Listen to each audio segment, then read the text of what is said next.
The lights in the cantina were dim and yellow. Smoke filled the air from a dozen different worlds. Strange creatures sat at metal tables, drinking and talking in low voices. Some had fur, others had scales, and a few looked almost human, but with odd colors for skin. In the corner sat something that made the other aliens nervous. Crystal was big, even sitting down. His green scales were old and marked with scars from many battles. His yellow eyes looked tired, like someone who had seen too much. The creature's hands ended in sharp claws that tapped against his metal. "Cup, you want to know about humans?" Crystal's voice was rough and deep. The other aliens at nearby tables turned to listen. "Everyone thinks they know about humans. Small creatures from a blue world. They fight each other all the time. They seem weak." A trader with purple skin leaned forward. "We heard your people fought them. The Vorthic Empire is strong. You must have won easily." Crystal made a sound that might have been laughing, but it sounded more like pain. "Won? We thought we would win. Our leader said it would be simple. Just another weak species to add to our empire." He took a long drink from his cup. The liquid inside was thick and red. "I was there when we first found them. Our scouts came back with reports about a sector of space they called the Korean sector. Funny name, they said. The humans named it after some old place on their homeworld." The purple trader nodded. "What did you find?" "At first, exactly what?" "We expected small colonies on different worlds. The humans were fighting each other, just like our scouts said. Colony ships from something called Taeon were fighting with colonies from Hanguk, old tribal names from their mother world." Crystal's claws scraped the table. "We watched them fight over mining rights, over water, over land. They used simple weapons, chemical explosives, metal bullets, very basic. A creature with too many arms shifted in its chair. Sounds easy to defeat." "That's what Fleet Commander Zexel said." He was young and proud. He had just won battles against 3 other species. He told the High Command that conquering these divided primates would be good practice for our new soldiers. Crystal's eyes grew distant. "We had reports about their leaders. Admiral Hyan controlled their space forces." Old female seemed careful and slow to act. "General Yoon ran their ground armies. Also old, also seemed to prefer defense over attack. Then there was Dr. Kim, their chief scientist. She studied other species. And Captain Lee, young male who commanded a small ship." The alien warrior paused and looked around the cantina. More creatures had gathered to listen. Word was spreading that Crystal was telling war stories. "We had the best intelligence network in the galaxy. We knew how many ships they had. We knew where their weapons factories were. We knew how many soldiers they could field. Everything pointed to an easy victory." His voice grew quieter. "We were so sure that Commander Zexel decided to make it a training mission for our youngest warriors." A small furry creature spoke up from the back. "What went wrong?" Crystal was quiet for a long moment. "Nothing went wrong. That was the problem. Everything went exactly as the humans planned." The cantina grew silent. Even the background music seemed to fade. The first sign should have been their reactions when we made contact. Most species we meet do one of 3 things when they see our war fleets. They surrender immediately. They panic and fight wildly, or they try to negotiate. Crystal's claws drummed against the table. "The humans did something different." "What?" several voices asked at once. "They were polite. Admiral Hyan sent a message welcoming us to their space. She offered to show us around their colonies. She asked if we needed any supplies for our ships. She acted like we were tourists, not an invasion force." The purple trader frowned. "That sounds like surrender." "No, that's what we thought too. But when we demanded they submit to Vorthic rule, Admiral Hyan simply said they would need to discuss it with their governments. She asked for 2 weeks to prepare the proper paperwork." Crystal stood up and walked to the window. Outside, ships from many worlds docked at the space station. Commander Zexel was angry. He said we would give them 3 days, not 2 weeks. If they didn't surrender, we would take their colonies by force. "Reasonable," said the many-armed creature. Admiral Hyan thanked him for being so generous with the time.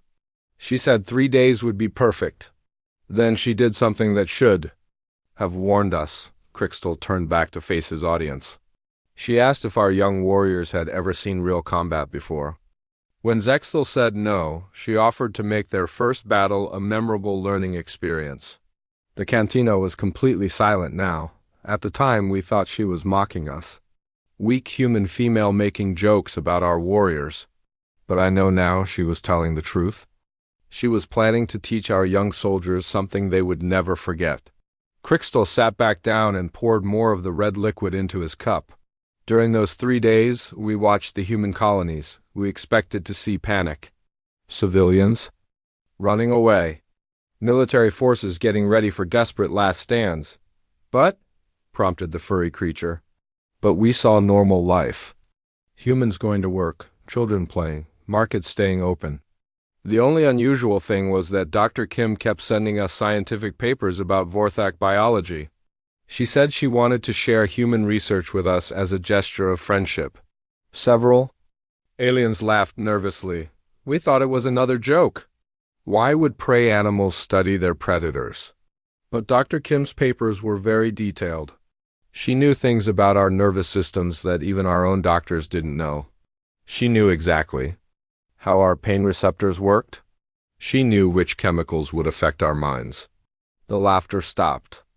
On the morning of the 4th day, Commander Zexthel ordered the attack. He sent 3 heavy cruisers to capture the mining colony on New Bisan. It was supposed to be simple. Land troops, secure the mines, take prisoners. Crystal finished his drink and looked at each face in the cantina. That's when we learned what Admiral Hyan meant about giving our young warriors a memorable learning experience. He stood up to leave, then paused at the door. The attack on New Bisan was 3 years ago. I'm the only Vorthak survivor who was there. Tonight, I'll tell you what the humans taught us about the price of underestimating prey animals who smile when predators come to hunt them. The cantina stayed silent long after Crystal left. Finally, the purple trader whispered, "Will he really come back tomorrow?" The bartender, an old creature with tentacles for arms, was cleaning glasses. "He comes back every night." As for 2 years, same story, same warning. Most people don't believe him the first time. Do you believe him? The bartender pointed to a corner table where a human sat quietly, sipping a simple drink. The human had been there all evening, listening to every word with a patient smile. "That one's been here every night too," the bartender said. "Never says anything, just listens and smiles.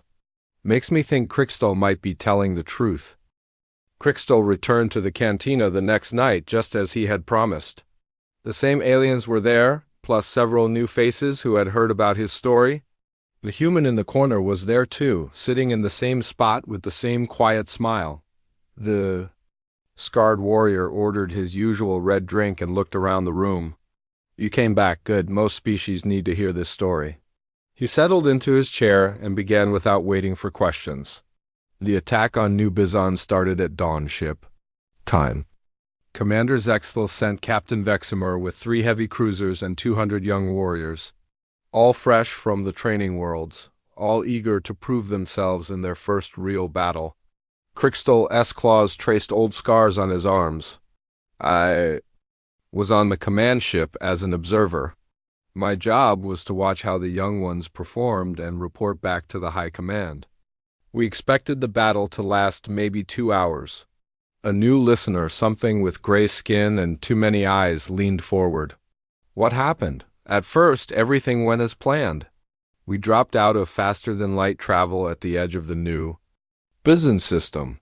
3 human ships were there, 2 small frigates and 1 destroyer. Old ships, maybe 50 years out of date. The alien warrior paused to drink. Captain Veximer was pleased. 3 old ships against our 3 heavy cruisers? The odds were perfect for a training exercise. Not too easy, not too hard. The human ships tried to run as soon as they saw us. The destroyer, called the Dokdo, took damage to its engines during the first exchange of fire. It started limping toward an asteroid field near the mining colony. The 2 frigates split up and ran in different directions. The purple trader from the night before spoke up. Standard prey behavior. Run when faced with superior force. Exactly what we thought. Captain Vexamer ordered pursuit of the damaged destroyer. Standard hunting tactics. Chase the wounded prey, finish it quickly, then deal with the others. Crystal's voice grew darker. Captain Lee was commanding that destroyer. Young human male, maybe 30 years old. His ship was definitely damaged. We could see atmosphere leaking from holes in the hull.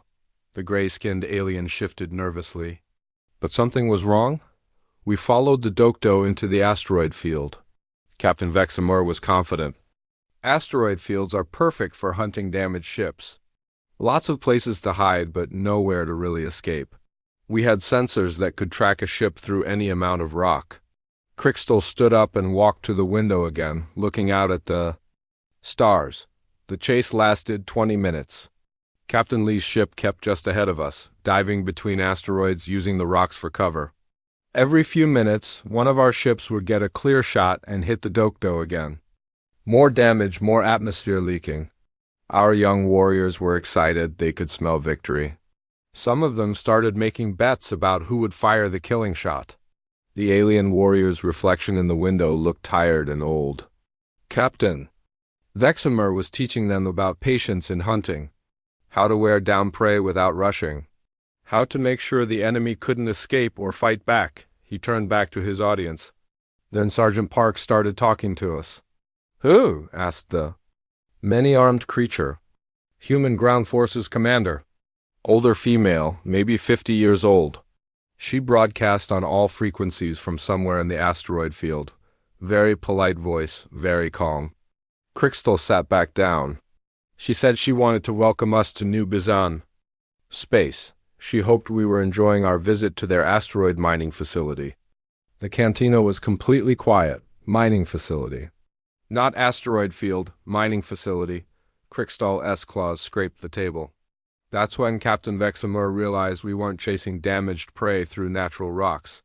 We were flying through a weapons platform that had been disguised as asteroids. Several aliens made worried sounds. But it got worse. Dr. Kim's voice came on the radio next. She thanked us for accepting her research papers about Vorthic biology. She said she hoped we had read them carefully because she was about to demonstrate practical applications of her work. The furry creature from the back spoke up. What did she mean? She meant that the weapons hidden in those fake asteroids weren't designed just to destroy our ships. They were designed specifically to kill Vorthic warriors in the most painful way possible. Crystal's voice became barely a whisper. Dr. Kim explained in detail exactly what each weapon would do to our nervous systems. She told us which chemicals would make us feel like we were burning from the inside, which frequencies of sound would make our hearing organs explode, which types of radiation would cook our brains slowly. The gray alien was backing away from the table. Why would she tell you? Because humans don't just want to win battles. They want to win wars. And the best way to win a war is to make sure your enemy never wants to fight you again. Crystal's yellow eyes reflected the cantina lights. Dr. Kim wanted every Vorthic warrior who survived to carry the memory of exactly what humans could do to us. He took a long drink before continuing. The attack started exactly 30 seconds after Dr. Kim finished her explanation. Weapons came out of asteroids that we had been flying past for 20 minutes, but they didn't fire at our ships first. They fired at our engines and weapon systems. To disable you? To trap us. Captain Lee's destroyer wasn't damaged at all. It had been pretending to be hurt to lead us deeper into the trap. As soon as we were disabled, the Dokdo turned around and joined the attack. Crystal's voice grew even quieter. What happened next, Dot? It wasn't battle. It was a lesson. The humans took apart our ships piece by piece. They would hit one section, then wait.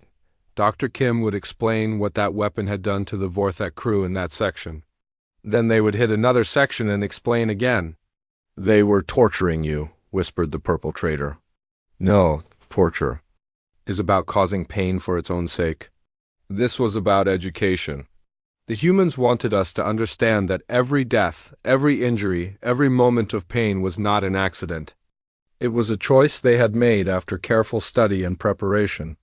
The alien warrior stood up again, this time walking to the bar to get more of his red drink. Captain Vexamer tried to surrender after the first hour. Dr. Kim politely declined. She said the lesson wasn't finished yet. How long did it last? Asked someone from the back. 6 hours. The humans took 6 hours to destroy 3 Vorthek heavy cruisers.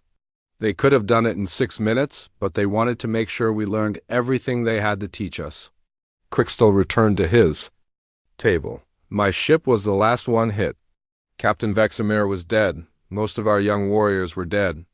I was hurt, but still alive when Captain Lee contacted us directly. What did he say? He apologized for the educational demonstration. He said he hoped we had learned something useful. Then he asked if we would like to send a message back to our fleet command. The cantina was so quiet that the hum of the space station's engines seemed loud. What message? The furry creature asked. Captain Lee suggested we tell our commanders that the humans had been studying Vorthek military tactics for over a year. They knew exactly how we would respond to a fleeing ship. They knew we would pursue wounded prey into dangerous territory. They knew our young warriors would be excited and careless during their first battle. Crystal finished his drink and set the cup down with a sharp click. But most importantly, we should tell our commanders that this had been a very gentle introduction to human warfare. Next time the lesson would be much harder. He looked around the cantina one more time. I was the only survivor from 3 ships and 600 warriors. The humans let me live so I could carry their message back to the Vorthek Empire. The gray alien finally found his voice. What did your commanders say when you reported back? Crystal smiled, but it wasn't a happy expression. Fleet Marshal Krexner said I was obviously lying. No prey species could plan that far ahead. No weak mammals could study predator psychology so carefully. He decided that the humans had just been lucky. So, he sent more ships? 47 ships. The entire 5th Battle Group. He was going to crush the human colonies and prove that the attack on New Bizon had been a fluke. Crystal started walking toward the door. Tomorrow night I'll tell you about the siege of New Seoul, about how the humans taught Fleet Marshal Krexner the difference between luck and preparation. As he left, the human in the corner finally moved. The creature finished his drink, left money on the table, and walked out. Several aliens noticed that he didn't seem surprised by anything Crystal had said. The bartender watched the human leave, then started cleaning glasses. 2 years he's been telling this story. 2 years that human has been listening. Makes you wonder what he's really doing here. The purple trader was shaking. Do you think it's true? All of it? Look around, the bartender said, pointing to the mix of species in the cantina. How many humans do you see here besides that one? How many human ships dock at this station? The trader looked around and realized something that made his skin turn pale. Not many, almost none. Exactly. Most species come here to trade, to meet other species, to do business. Humans don't need to. They have their own stations, their own trade routes, their own everything. The bartender's tentacles moved nervously. Makes you wonder why that one human comes here every night to listen to stories about his own species. In the silence that followed, several aliens began to understand that maybe Crystal's stories. The third night brought even more aliens to the cantina. Word had spread through the station about Crystal's stories. Some came to hear tales of war. Others came to see if the stories were really true. A few came to watch the quiet human who sat in the corner and listened with that same patient smile. Crystal arrived later than usual. His scales looked duller and his movements seemed more tired. A red drink appeared at his table before he even sat down. 47 ships. Began without greeting anyone. The 5th Battle Group was the pride of the Vorthek Empire. Our newest cruisers, our best captains, our most experienced warriors. Fleet Marshal Krexner commanded them personally. The alien warrior stared at his drink but didn't touch it. The Marshal was furious about what happened at New Bizon. He said one survivor telling impossible stories was proof that I had gone mad from battle shock. No species could be that clever. No prey animals could plan that far ahead. A new listener. Something with blue fur and silver eyes spoke up. So he decided to prove you wrong? He decided to prove that humans were just lucky. The attack on New Sol would be different. No chasing damaged ships into traps, no splitting up forces. Just overwhelming firepower applied to destroy the human colonies completely. Crystal finally picked up his drink. New Sol was their biggest colony. 2 million humans living on a planet with good air and water. 3 moons with mining stations. A dozen defense platforms in orbit. It looked like a real target, not a trap. The purple trader from previous nights leaned forward. What was the plan? Simple and direct? Orbital bombardment to destroy their space defenses. Landing forces to secure the major cities. Take prisoners to study human psychology. Show the galaxy that the Vorthic Empire could conquer anyone. The scarred warrior's claws drummed against the table. Fleet Marshal Krexenor brought reporters from 3 different news networks to record the victory. Several aliens made impressed sounds. The siege started exactly as planned. Our ships came out of faster-than-light travel in perfect formation. The human defense platforms opened fire immediately, but their weapons were old and weak. We destroyed them in the first hour. Crystal paused to look around the cantina. More faces tonight, all watching him carefully. The human in the corner was there as always, but tonight he wasn't alone. Another human sat at a nearby table, also listening quietly. General Yoon was commanding the ground defenses. Old human. Male, maybe 60 years old. He sent us a message after we destroyed his orbital weapons. Very polite, like all human military communications. He said he wanted to surrender the planet to avoid unnecessary bloodshed. That sounds reasonable, said the blue-furred alien. Too reasonable. Fleet Marshal Krexenor was suspicious. Why would humans give up their biggest colony without a real fight? But General Yoon's terms seemed fair. Evacuate all military personnel. Turn over all weapons. Allow Vorthic forces to land unopposed. Crystal took a long drink. The Marshal decided it was a trap, but not a dangerous one. Maybe the humans were planning some kind of last-minute surprise attack. Nothing R-47? Ships couldn't handle. So he agreed to the surrender terms but kept our forces ready for tricks. Smart, nodded the many-armed creature. We thought so too. The evacuation started the next morning. Human transport ships began moving people off the planet. Military ships left the system. Everything looked normal for a surrender. The alien warrior's voice grew quieter. But something felt wrong. The evacuation was too organized. Too calm. Most species panic when they're being conquered. They grab whatever they can carry and run. But the humans were moving people in careful groups, taking time to load specific supplies, following exact schedules. What kind of supplies? Asked someone from the back. Medical equipment, communications gear. Weapons, but not many. Mostly things you would need to survive somewhere else for a long time. Crystal's eyes reflected the cantina lights. Dr. Kim was supervising the evacuation. Personally. She kept sending us updates about how many people had been moved and where they were going. The blue alien frowned. Why would she tell you that? Good question. At the time, we thought she was just being cooperative, showing good faith during the surrender. But I know now she was telling us exactly what she wanted us to know. Crystal stood up and walked to the window, looking out at the stars. The evacuation took 6 days. Every day, Dr. Kim sent reports. Every day, she was very specific about numbers and locations. Today, we moved 50,000 civilians to the mining stations on the second moon. Tomorrow, we will move 30,000 to the agricultural domes on the third moon.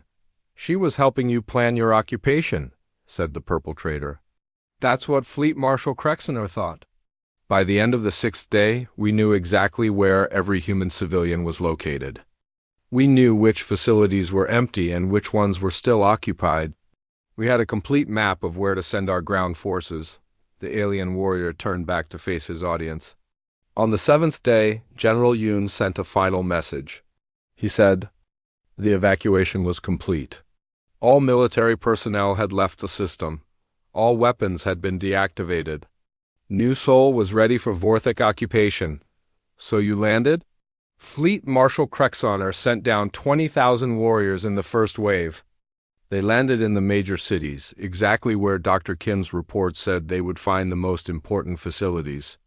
Industrial centers, government buildings, communications hubs. Crystal sat back down and poured more red liquid into his cup. For 3 days, everything went perfectly. Our forces captured every target. They found human equipment exactly where Dr. Kim said it would be. They secured empty buildings and deactivated defense systems. The reporters were filming everything, showing the galaxy how efficiently the Vorthok Empire could conquer a world. The cantina was completely silent. The fourth day, Admiral Hyon contacted Fleet Marshal Krexoner directly. Very polite, like always. She thanked him for being so patient with the surrender process. Then she said something that made everyone stop and listen. What? Several voices asked. She said she hoped our warriors had enjoyed fighting the automated defense systems and clone soldiers. She asked if they were ready to face the actual human military now. The blue aliens first stood up. Clone soldiers? Everything our ground forces had been fighting for 3 days. The civilians they had been chasing. The military personnel they had been capturing. The resistance fighters who had been attacking our supply lines. All artificial humans grown in labs and programmed to fight exactly hard enough to make us think we were winning. Crystal's claws scraped against the table. Admiral Hyon explained that the real human military had been using those 3 days to study our tactics, our equipment, our communication patterns. Dr. Kim had been analyzing samples of Vorthok DNA from our dead soldiers to develop better biological weapons. The many-armed creature was backing away from the table. Where were the real humans? Exactly where Dr. Kim said they were. On the mining stations, in the agricultural domes. But those weren't refugee camps. They were military bases that had been prepared months in advance. The evacuation had been moving soldiers and weapons into position for a coordinated attack. Crystal finished his drink and set the cup down hard. Colonel Shin commanded the real ground forces, 30,000 human soldiers who had been watching our every move for 3 days. They knew where every Vorthok warrior was stationed. They knew our patrol routes, our supply lines, our communication schedules. What happened then? The counterattack started at exactly midnight ship time, but it wasn't like any battle we had ever seen. The humans didn't try to recapture territory or destroy our forces quickly.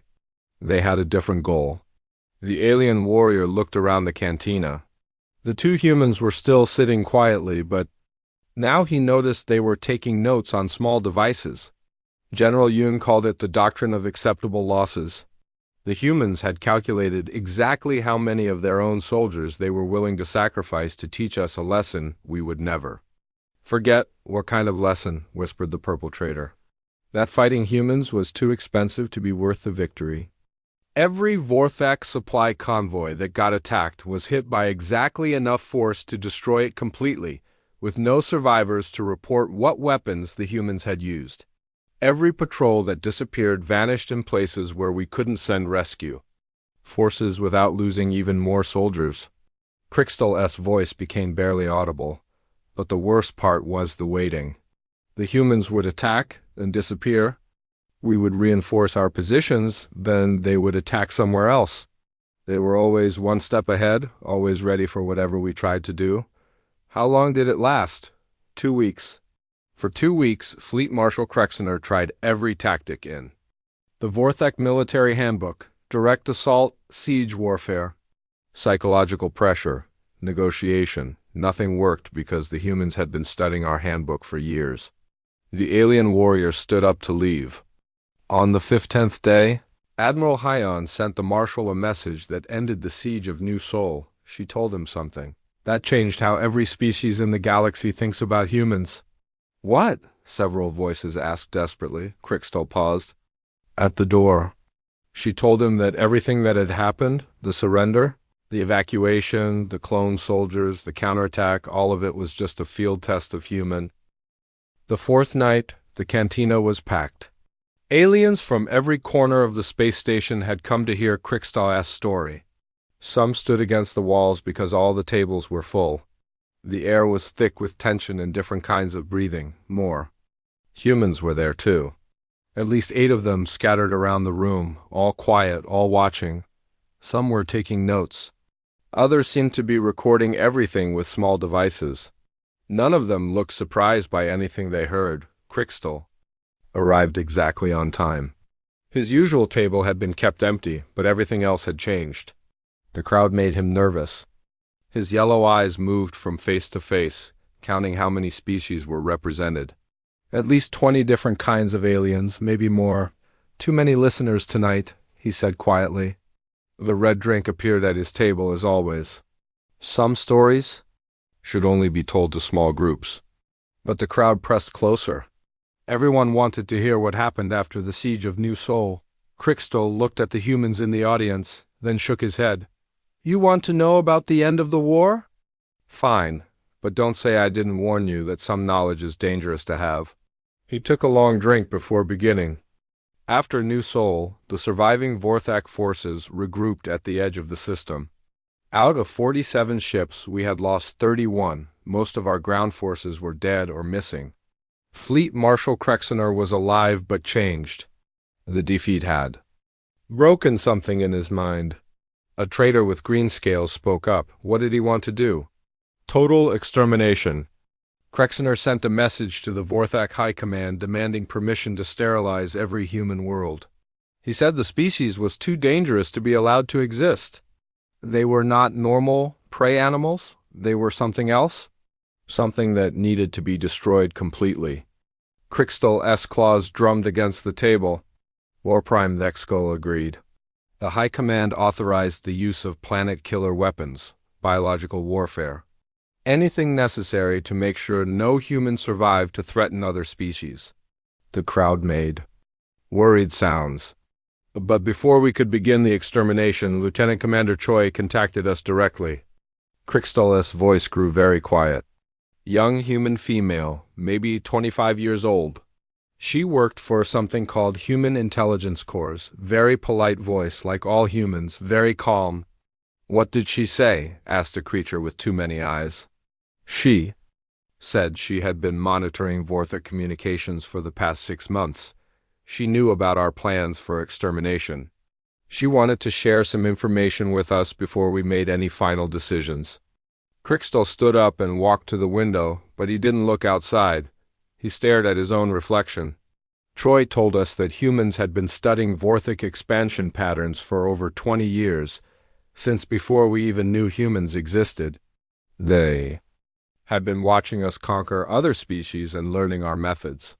How? Someone asked from the back. Spy networks. Hidden monitoring stations, infiltration teams. The humans had people living on Vorthak worlds, working in our factories, serving in our military. Some of them looked like Bakazuk because of surgical modifications. Others were just very good at hiding. The alien warrior turned back to face the crowd. But that wasn't the scary part. Choi told us that human infiltrators had not just been watching us. They had been preparing for war. What kind of preparations? Engineer Nam had designed atmospheric processors that could produce toxins specifically designed to kill Vorthak. Biology, they were already installed on 17 of our colony worlds, hidden inside normal air filtration systems, ready to activate with a single command.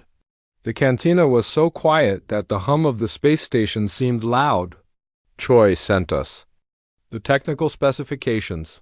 She wanted us to understand exactly how the toxins would work. How long it would take for every Vorthak on a world to die. How much they would suffer before the end came. Crystal's voice was barely a whisper now. She asked if we would like to see a small demonstration. Demonstration? Several voices asked. There was a Vorthak research station on the edge of our space, very small. Only a few hundred scientists and support staff. Choi activated the atmospheric processors there and broadcast the results to our fleet. Crystal sat back down and stared at his drink. It took 18 hours for everyone on that station to die. 18 hours of recordings showing exactly what the human toxins did to Vorthic bodies, how they attacked our nervous systems, how they made us go blind before we died, how they made the dying so painful that some victims tried to kill themselves, but the toxins made that impossible too. The crowd was backing away from his table now. Even the humans looked uncomfortable. When it was over, Choi came back on the communication channel. She thanked us for watching the demonstration. She said it had been very educational for human scientists too. They had learned exactly how effective their weapons were against Vorthic biology. What did she want? Asked the green-scaled trader. She wanted to know if the Vorthic High Command would still like to proceed with the extermination of human worlds. Because if we did, the atmospheric processors on 17 Vorthic colonies would activate automatically. 2 billion Vorthic civilians would die the same way as the research station staff. Crystal picked up his drink but didn't taste it. But that still wasn't the worst part. Choi told us something that made Fleet Marshal Krexener start screaming. What? She told us that the humans had been ready to commit genocide against the Vorthic Empire before we ever made first contact.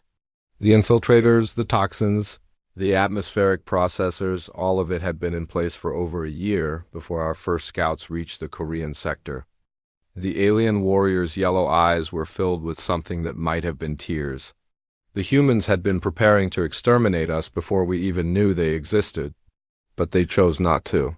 They wanted to see if we were intelligent enough. To learn a different way. Learn what? Whispered a creature with fur. That being the strongest predator in the galaxy means nothing if your prey is smarter than you are. That studying your enemy for 20 years gives you advantages that brute force can never overcome. That sometimes the best way to win a war is to show your enemy exactly how badly they would lose if the war continued. Crystal finally drank from his cup. Admiral Hyon sent the final message to our high command. She said the humans had no interest in conquering Vorthic territory or ruling over other species. They just wanted to be left alone to develop their own civilization. So the war ended? The war ended. But not with human victory or Vorthic defeat. It ended with human forgiveness, which was somehow much worse. The alien warrior's voice was full of pain. Admiral Hyon offered us a peace treaty, technology exchanges, shared colony rights, joint military exercises where humans would teach us their warfare methods. Several aliens made shock sounds. The humans offered to teach us how they had defeated us so completely. They wanted to share their intelligence-gathering methods, their long-term planning techniques, their psychological warfare theories. Dr. Kim published detailed reports about how they had studied and manipulated Vorthic military psychology. Crystal stood up to leave, but this time he turned back to face the crowd. War Prime Thexkull accepted the treaty. He said the Vorthic Empire could learn valuable lessons from studying human methods. Some of our best officers went to human military academies to understand how we had been outmaneuvered so completely. But you didn't? Asked the purple trader. No, I chose exile instead, because I understood something that the War Prime didn't want to admit. Crystal looked directly at the humans in the audience. The entire war had been a learning experience, not for us. For them, what do you mean? Every battle, every strategy. We tried. Every reaction we had to their moves, all of it was being studied and recorded by human scientists. Dr. Kim's final report called the Vorthic War a successful field test of human adaptive warfare doctrine. The alien warrior walked toward the door, then stopped one more time. We thought we were fighting a war of conquest, but the humans were conducting a research project. They wanted to see how their theories would work against a real enemy. They used our entire empire as test subjects to improve their military science. Test subjects? Someone called out. We were laboratory animals to them, interesting specimens to study and learn from. The peace treaty wasn't mercy. It was the end of a successful experiment. Crystal's voice carried across the silent cantina. Tomorrow night, I'll tell you about the new order that came after the war. About what the galaxy looks like when humans decide they're finished studying you. After he left, the crowd began to disperse. But the humans stayed. They gathered together at one table and began comparing their notes. One of them made a communication call using a small device. "Captain Park to Admiral Hyen," he said quietly. "The story is having the expected effect. Representatives from 14 species were in the audience tonight. All of them looked properly intimidated. The response was clear enough for nearby aliens to hear. Excellent. Dr. Kim wants to know if any of them have figured out what we're really doing yet." Captain Park looked around the cantina at the remaining aliens, all of whom were now listening very carefully to his conversation. "I think they're starting to understand, Admiral. A few more nights and they should be ready for the final lesson." "Good. The experiment is proceeding exactly as predicted." The fifth night was different. Crystal arrived early and found the cantina almost empty. Only a few regular customers sat at scattered tables. The crowd of curious listeners was gone. Even most of the humans had disappeared. Only Captain Park remained in his usual corner, but tonight he wasn't hiding his interest. He sat directly facing Crystal's table, openly recording everything with a small device. The alien warrior ordered his red drink and looked around the nearly empty room. "Smart listeners," he said to the bartender. "They figured out they were being watched and decided to stay away." The bartender's tentacles moved nervously. "Some of them asked me if you were working with the humans. If this whole story was some kind of trap, what did you tell them?" "I told them I didn't know. But I suggested they might want to think about why a human officer comes here every night to listen to stories about his own species." The bartender paused. "Are you working with them?" Crystal looked directly at Captain Park, who nodded politely. "Not working with them, but not working against them either. After 3 years, I've learned that fighting humans is pointless. The only choice left is to understand what they really want." "And what do they want?" asked the purple trader, who had been brave enough to return. "To reshape the galaxy according to their own vision of how intelligent species should interact with each other." Crystal's voice was tired but clear. The Vorthic-human war wasn't about territory or resources. It was about teaching every species in the galaxy a new set of rules. Captain Park stood up and walked over to Crystal's table. "Do you mind if I join you? I think it's time we had this conversation openly." The alien warrior gestured to an empty chair. "Captain Park, Human Intelligence Corps, I've been wondering when you would stop pretending to be just another observer. You've known who I was for over a year. Your species isn't as invisible as you think. Different body language, different breathing patterns, different reactions to stress." Crystal studied the human officer. "The question is why you wanted me to know you were there." Captain Park smiled that patient smile. "Because the story isn't finished yet, and the ending requires both of our perspectives." The bartender and the few remaining customers moved to tables closer to the conversation. Everyone understood that something important was about to happen. "Tell me about the new order," Crystal said. "Tell me what the galaxy looks like after humans finish their experiments." Captain Park activated his recording device and set it on the table where everyone could see it. The peace treaty with the Vorthic Empire was signed 18 months ago. Since then, we've had similar contacts with 43 other species. Not wars, just occasional exchanges. Educational? Each species gets to learn the same lesson the Vorthic learned. That their military doctrine, their expansion strategies, their assumptions about warfare are all based on outdated thinking. The human officer looked around the cantina. Most species adapt quickly once they understand the new reality. Crystal's claws drummed against the table. And the ones that don't adapt? They become case studies for the ones that do. Dr. Kim has published detailed analyses of 17 different species' military psychology. Very useful for predicting how other species will behave in similar situations. The purple trader was shaking. "You're studying all of us.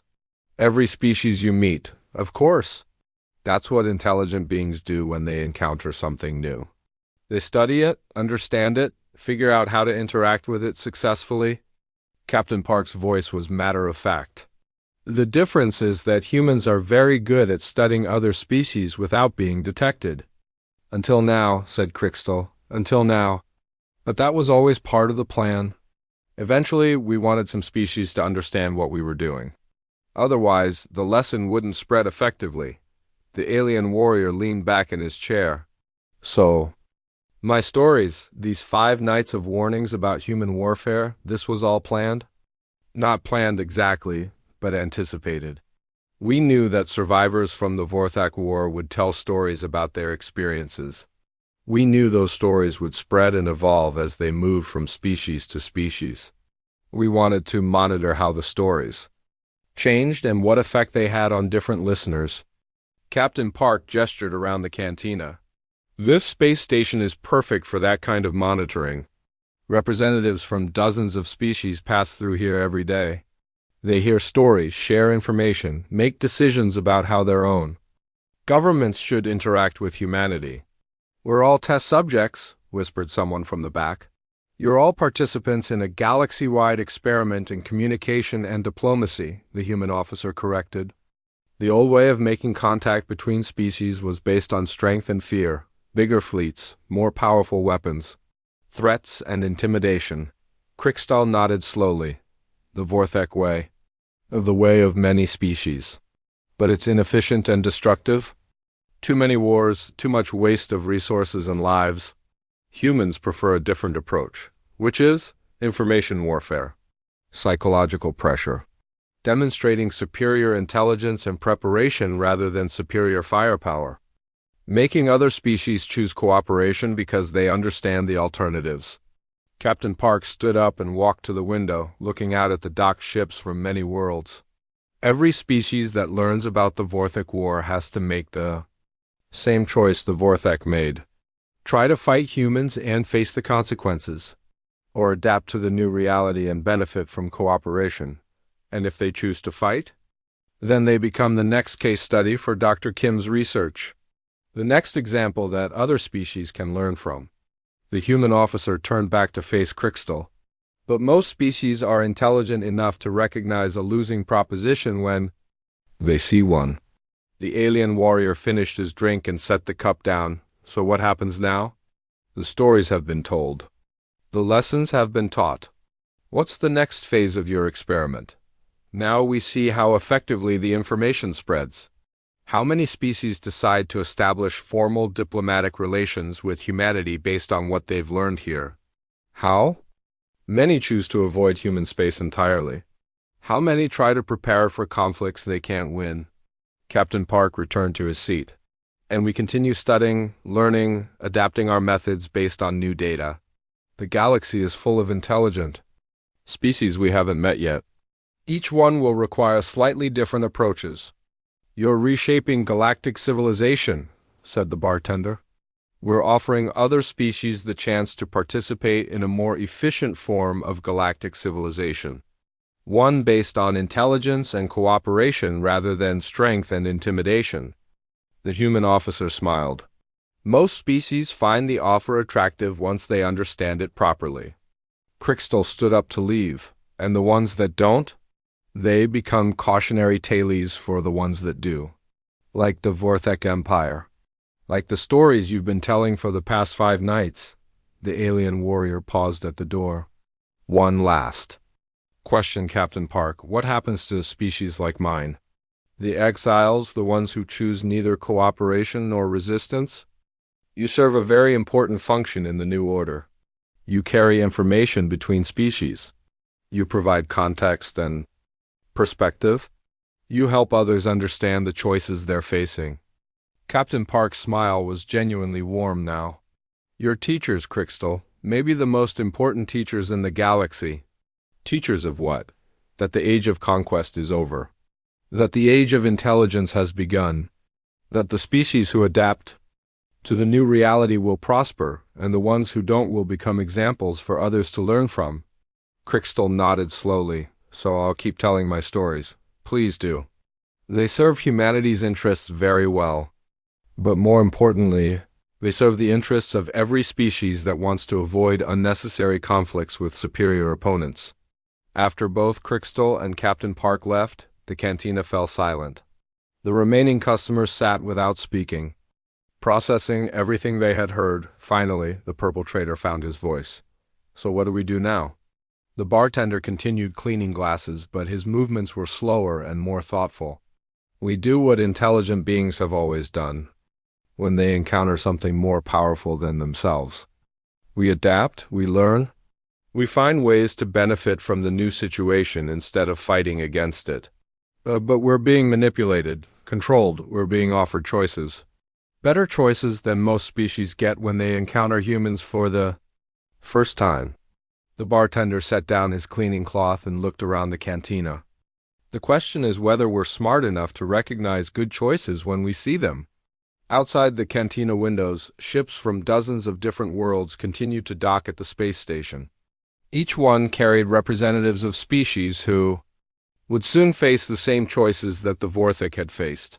Some would choose cooperation, some would choose resistance, some would choose exile, but all of them would make their choices with full knowledge of the consequences.